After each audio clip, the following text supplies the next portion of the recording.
And it makes sense if the Broncos are thinking about Aaron Rodgers, because wherever he goes next, one of the realities is getting himself properly situated, properly up to speed, properly comfortable with everything that's going on there. So to the extent that Nathaniel Hackett's the head coach, that makes it easier. That makes Denver more attractive if there's any familiarity that Aaron Rodgers thinks would smooth the transition. Yeah, I think that's, certainly what I thought about. I mean, hey, you and I, we found out about this right before the show went on. So I haven't even had a chance to really wrap my head around everything he can do, the team, how it all goes together, that this aspect with Rodgers. But that's where my mind went first when it's, oh, man, whoa.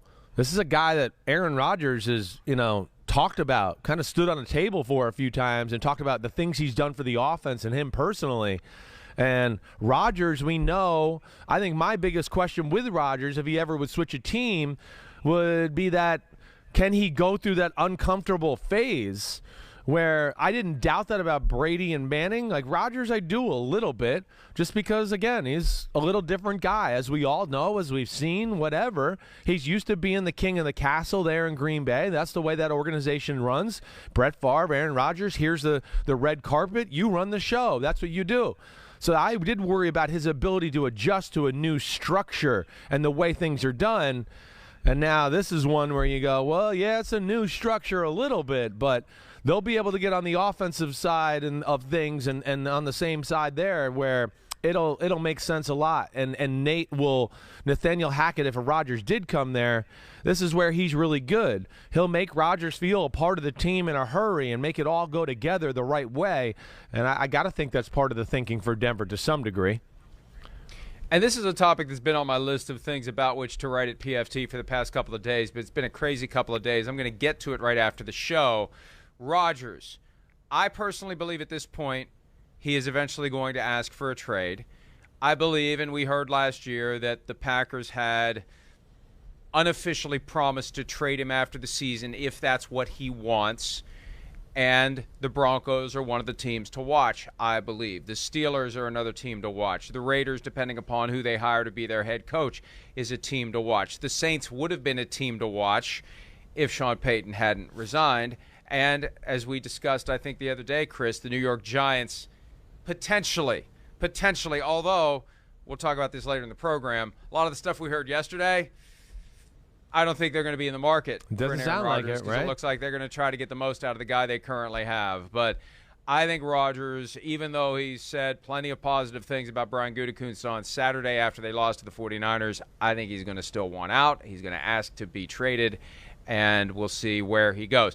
The one thing I also believe is, to the extent that the 49ers would want to use him and maybe not a Tom Brady, not that Brady would want to do it, as the bridge from Jimmy Garoppolo to Trey Lance, I don't think the Packers are going to trade him to the 49ers for the same reason they didn't want to trade Brett Favre to one of their rivals in the division in 2008. They just don't want to feed a competitor like that. And ideally, you get him to a different conference. And the Broncos, last time I checked, are in a different That's a real thing, conference. though. You're right. I mean, there's no way Green Bay and Matt LaFleur are going to trade Aaron Rodgers to San Francisco and then, have to deal with, eating it the next year and watching San Francisco and Aaron Rodgers on their way to the Super Bowl. There's just no way that's going to happen. It's a real thing. There are real rivalries within the conferences for sure. Hey, I go back to Odell Beckham Jr., even with the New York Giants. From my understanding, there was trades that were every bit as good from some of the NFC teams that matched up with Cleveland. The 49ers, I think that was a real possibility to get Odell Beckham Jr., but I don't think there was any way the New York Giants were going to trade Odell Beckham Jr. to the 49ers. They have to hear that. They weren't going to do it. So that's why he ended up in Cleveland. But I think that's a very real aspect with these superstar players when you get to this point. Next thing on the radar for the Denver Broncos, and get ready for this, once the dust settles on the head coaching hire, if it is indeed Nathaniel Hackett, team's going to be put up for sale. And that's become kind of an open secret. Team's going to be put up for sale. Bolin children, 7 of them. They're not going to be able to work out the situation where one of them becomes in charge and the other ones are okay with it. So the alternative is sell the team. Now, one of the kids, Brittany Bolin, who I think, had been identified by the trustees in charge of the team to be the best of the 7 suited to run the team. She may try to put something together. It's going to take a lot of money, though, and there's going to be, I've seen reports of up to 6 groups trying to buy the Denver Broncos, but Nathaniel Hackett is the coach with this kind of vague promise of maybe getting Aaron Rodgers. And remember, January 30 will be the 1-year anniversary of the Matthew Stafford unofficial trade to the Rams. These things can happen quickly. When Aaron Rodgers says he wants to make a decision by the start of free agency, what I'd like to say to Aaron Rodgers is, if you've not been paying attention to the way these quarterback deals have been done in recent years, now is the time to start thinking about where you want to go and start making it happen, because seats are going to fill up. I think some teams would wait to see what Aaron Rodgers is going to do before they commit to someone else. But this can happen well before the middle of March, as we've seen on multiple occasions. Yeah, I would be surprised if it doesn't. I think Rodgers understands it. I do.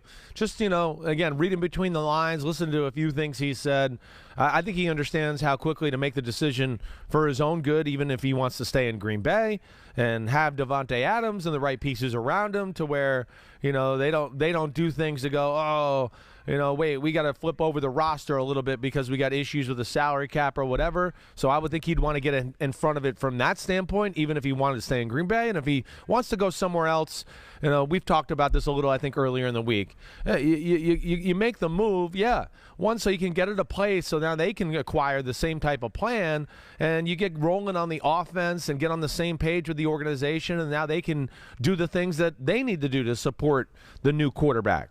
I would think he's wary of that and understands that. And I would think he's thinking about it right now, Mike. I really would. I wouldn't be shocked if we heard something about Rodgers and at least like a stance on what it is with Green Bay in the next 3 to 4 weeks. I would think that's coming, whether he's, hey, I'm staying or I'm going.